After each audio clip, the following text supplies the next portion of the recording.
Hi friends, ఈరోజు రాణివాసం కథనం గురించి తెలుసుకుందాం. నెల రోజుల వ్యవధిలో సంబంధం చూడటం, పెళ్లి జరగడం, మరో 2 నెలల్లో కాపురానికి రావడం, అతి కష్టం మీద అత్తగారింట్లో 3 నెలలు. నిన్నటికి నిన్న కొత్త కాపురం. ఇది నా ఇల్లు, నా రమేష్, నా రాజ్యానికి నేనే రాణిని. ఆంక్షలు పెట్టేవాళ్ళు, పని చేయకపోతే అడిగేవాళ్ళు లేరు. ఇష్టముంటే పని చేయడం, లేని రోజు రమేష్తో సెలవు పెట్టించేసి బయటికి చెక్కేయడం. ఎంత సుఖం! ఈ మాత్రం సుఖం కోసం ఎన్ని పోరాటాలు చేయాల్సి వచ్చింది. అబ్బా, తలుచుకుంటేనే బాధేస్తోంది. నేనేనా ఇన్ని కష్టాలు పడ్డానా అని ఆశ్చర్యం వేస్తోంది. 6 నెలల కాలం జాగురు లాంటి సీరియల్ తెగ సాగింది, గుర్తుకొస్తూనే ఉంది. అమ్మా అంజలి, ఇది మన ఇల్లు.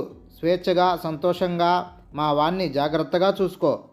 కొత్త కదా, తొందరలోనే నిన్ను మేము, మమ్మల్ని నువ్వు అర్థం చేసుకోవడానికి ప్రయత్నిద్దాం. వంట వచ్చు కదూ నీకు? పెళ్ళైన మరుసటి రోజు దగ్గర కూర్చోబెట్టుకుని అడిగింది అత్తగారు, అదే రమేష్ తల్లి. వంట నాకు రాదత్తయ్యా. సీతక్క చెప్పమన్నట్టుగా చెప్పాను. వంట వచ్చు అని చెబితే ఉద్యోగస్తురాలైన అత్తగారు పని మొత్తం నీ నెత్తినే రుద్దుతారే. రాదని చెప్పేయి అంది సీతక్క. ఏం పర్లేదు, మీ చదువులు, కంప్యూటర్ క్లాసులు, ఈ గోలతో పని నేర్చుకునే వ్యవధి ఎక్కడుంది? మీ ఆడబిడ్డకు కూడా ఇదే సమస్య. ఎటొచ్చి నేనే పని కట్టుకుని దగ్గరుండి నేర్పించాను. అది నేను నేర్పుతాలే, భయపడకు అని నవ్వేసింది అత్తయ్య. నేతి బీరలో నెయ్యి లాంటిదే అత్తగారిలోని మంచితనం అన్న సీతక్క మాటలు అబద్ధమేమో అనిపించాయి నాకు. మధ్యాహ్నం అమ్మకి ఫోన్ చేస్తే గానీ నాకు జ్ఞానోదయం కాలేదు. పిచ్చి పిల్ల, మీ అత్తగారి మాటల్లో 2 శ్లేషలున్నాయి. ఒకటి, నీకు పని నేర్పి తను రెస్ట్ తీసుకోవడం. రెండోది, తను తన కూతురికి పని నేర్పినట్లు నేనేమో నిన్ను దద్దమ్మలాగా పనికిరాని దాన్ని చేసినట్లు. జాగ్రత్తగా ఉండవే అంజలి. అంతా మనలాగా స్వచ్ఛంగా ఉండరు.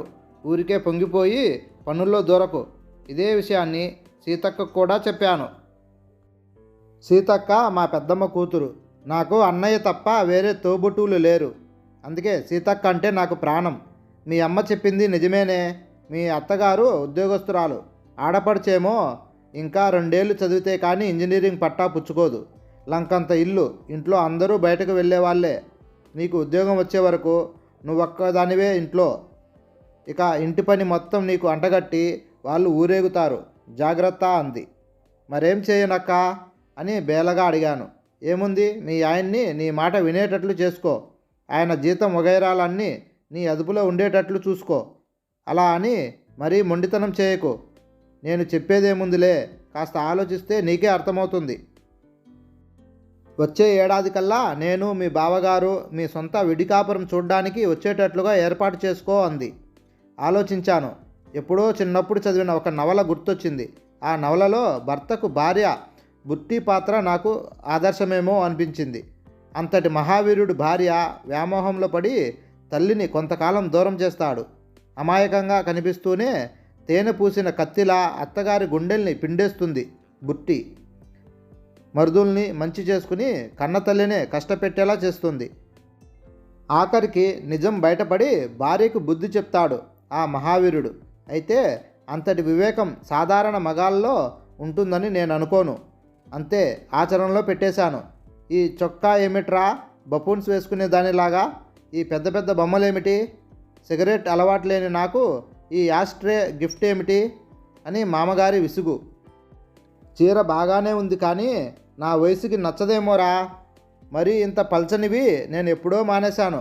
ఎందుకురా అనవసరంగా ఖర్చు పెట్టుకున్నావు అని అత్తగారి అక్షింతలు. ఒరే అన్నయ్య, డ్రెస్ సూపర్ కాకపోతే నేను ఓ 4 ఏళ్ళు చిన్నదాన్ని అయిపోతే కానీ పట్టదు అనుకుంటా. ఇదిగో వదినా, ఎలాగో ఎక్కించాను కానీ ఒంటి మీద నుంచి మరీ ఊడి రావట్లేదు. కాస్త హెల్ప్ చేయవు. కొత్త డ్రెస్ తొడిగి గదిలో నుంచి ఆడపడుచు శ్రావ్య పిలుపులో వెక్కిరింత. ఇవన్నీ నేను వీళ్ళ కోసం.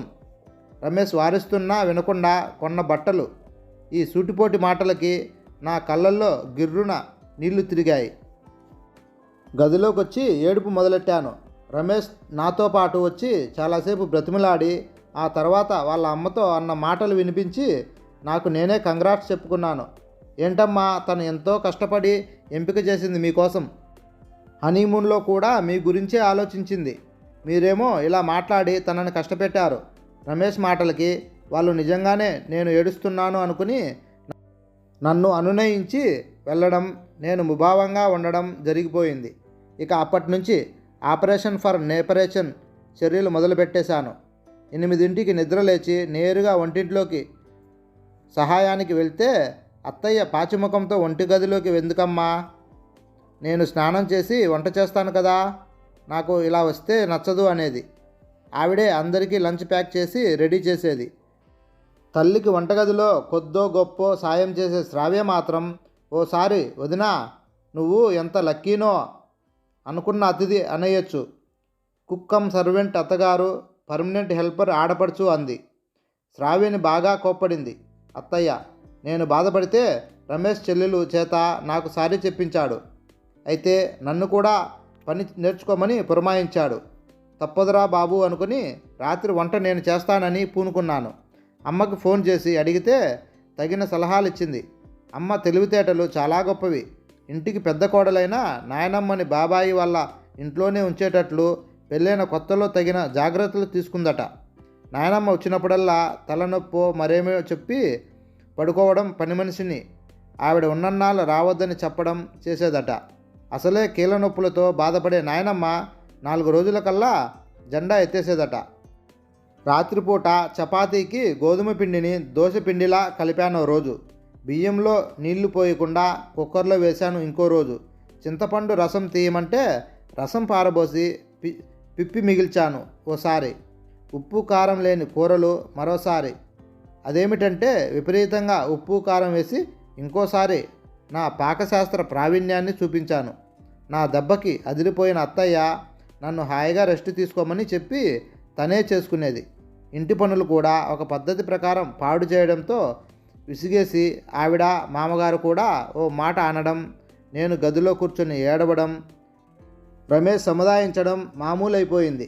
నా వల్ల కాదు ఈ సాధింపులు సతాయింపులు, నా వల్ల కాదు. ఎంత ఓర్చుకున్నా నీ చెల్లెలు అమ్మ ఏదో ఒకటి అంటూనే ఉంటారు. నన్ను అంటరాని దానిలా చూస్తున్నారు. అన్నింటికీ వంకలు పెడతారు. అమ్మ నాన్న దగ్గర ఎంత అపురూపంగా పెరిగానో.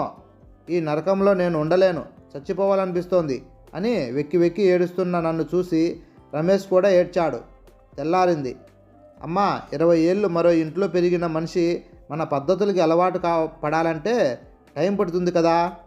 మనతో కలవనీయకుండా అలా విడిగా ఉంచితే తనెంత బాధపడుతుంది.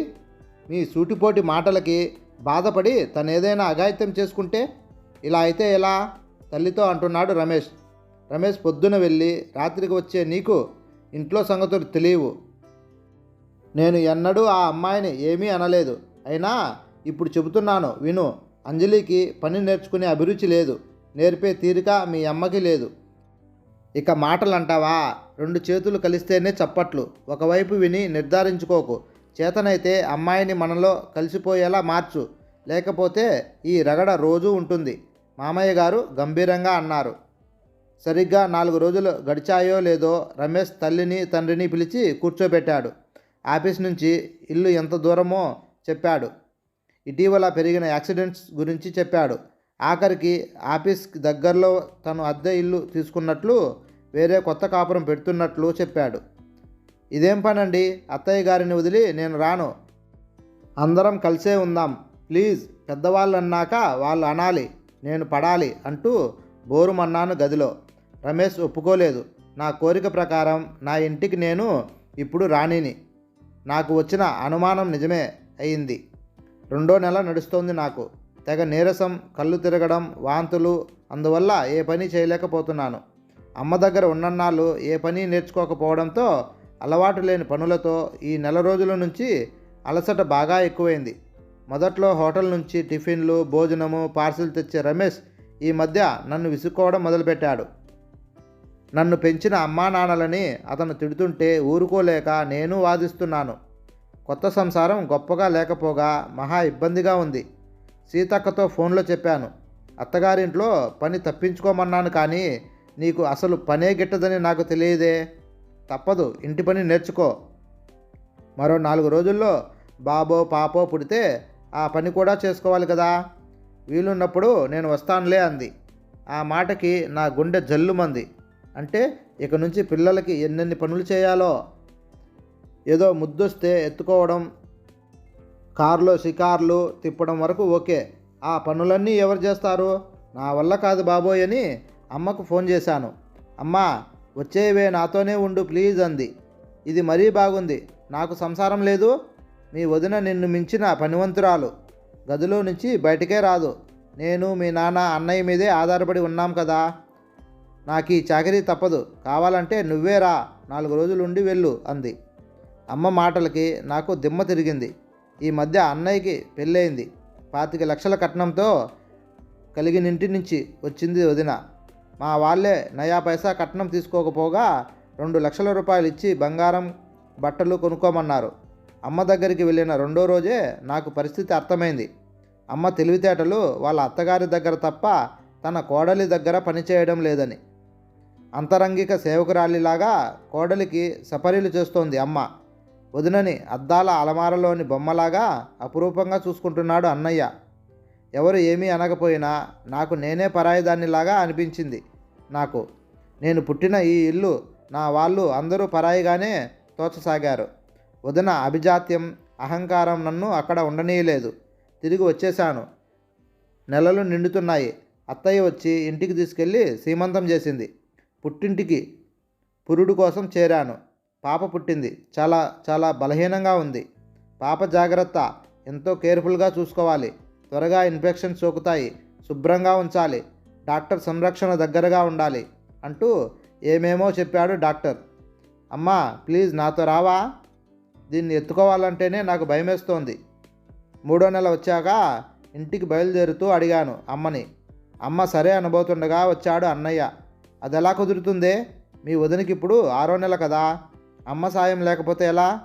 నువ్వే ఏదో తంటాలు పడు అన్నాడు. ఆ మాటలకి నాకు కన్నీళ్లు తిరిగాయి. పాప అవసరాలు, ఇంటి పనులు, దాదాపు ప్రతి 3వ రోజుకి డాక్టర్ దగ్గరికి వెళ్లాల్సిందే. రమేష్ ఎంత సాయం చేసినా అలవాటు లేని శ్రమతో నాకు ఊపిరే ఆడడం లేదు. రమేష్ అత్తయ్య వస్తారేమో, కొన్నాళ్ళ పాటు నాకు పాపకి తోడుగా ఉంటారేమో, పిలుస్తారా అని ఆశగా అడిగాను. వద్దు, ఒక్కగానొక కొడుకుని నేను. నీకోసం బుద్ధి గడ్డి తిని వాళ్ళని వదిలి వచ్చాను. ఇప్పుడు నా అవసరానికి పిలిస్తే అంతకన్నా చెడ్డ పని మరొకటి ఉండదు. పైగా అమ్మకి ఉద్యోగం కదా, ఎలా మానేస్తుంది? నాన్న చెల్లయ్య కూడా రావాల్సి వస్తుంది. అది నీకు నచ్చదు. అది జరిగే పని కాదులే అన్నాడు రమేష్. సీతక్కని సాయంగా రమ్మని అడిగాను. అమ్మో, నా మొగుడు పిల్లలు వాళ్ళని వదిలి రావడమా? అది ఎలా కుదురుతుందే అని మొండి చేయి చూపించింది. నా మీద నాకే జాలి కలుగుతోంది. ఒక్క మాట కూడా అనకుండా పనిచేసి పెట్టే అత్తయ్యని వదిలి వచ్చిన నాకు నా మీదే అసహ్యం వేస్తోంది. రాత్రులు నిద్రపోకుండా ఏడ్చే పాపాయి మీద, అదేమీ పట్టకుండా నిద్రపోయే రమేష్ మీద, పని మనిషి మీద లేనిపోనివి చెప్పినా నా మనసు పాడు చేసిన అమ్మ అక్కల మీద, సొంతంగా ఒక పని చేయలేని నా ఒళ్ళు బద్ధకం మీద, ఇలా ఒకటేమిటి లోకం మొత్తం మీద కోపం వస్తుంది, దుఃఖం వస్తుంది. ఈ రాణివాసంలో సంతోషం ఎంతో బాగా తెలిసొచ్చింది. పొద్దున్నే కాలింగ్ బెల్ మోగితే పాలబ్బాయి ఏమో అని తలుపు తీసిన నాకు దేవత ప్రత్యక్షమైనట్టు బట్టల సంచి, బొమ్మల కవర్తో అత్తయ్య. చిట్టి పాపాయితో ఎంత చిక్కిపోయావు అంజలి, ఒక్కదానివి ఎలా చేసుకోగలవు? మనసు ఉండబట్టలేక కొన్నాళ్ళు ఉందామని మీ మామగారు వద్దన్నా వచ్చేశాను. ఆఫీస్కి సెలవు పెట్టేశాను. నీకు ఇష్టమైతే ఇక్కడ ఉంటాను, లేదా మన ఇంటికి తీసుకెళ్ళిపోతాను. ఇప్పుడు వచ్చాయి నాకు నిజమైన కన్నీళ్ళు. అలలు అలలుగా కరిగిపోయిన పొరలేవో కన్నీరుగా మారి ఆవిడ పాదాలని అభిషేకిస్తుంటే కెవ్వుమన్న ఉయ్యాల్లో పాపాయి కోసం పరిగెత్తింది అత్తయ్య. హాయ్ ఫ్రెండ్స్, ఈ కథ మీకు నచ్చినట్లయితే please like and subscribe friends.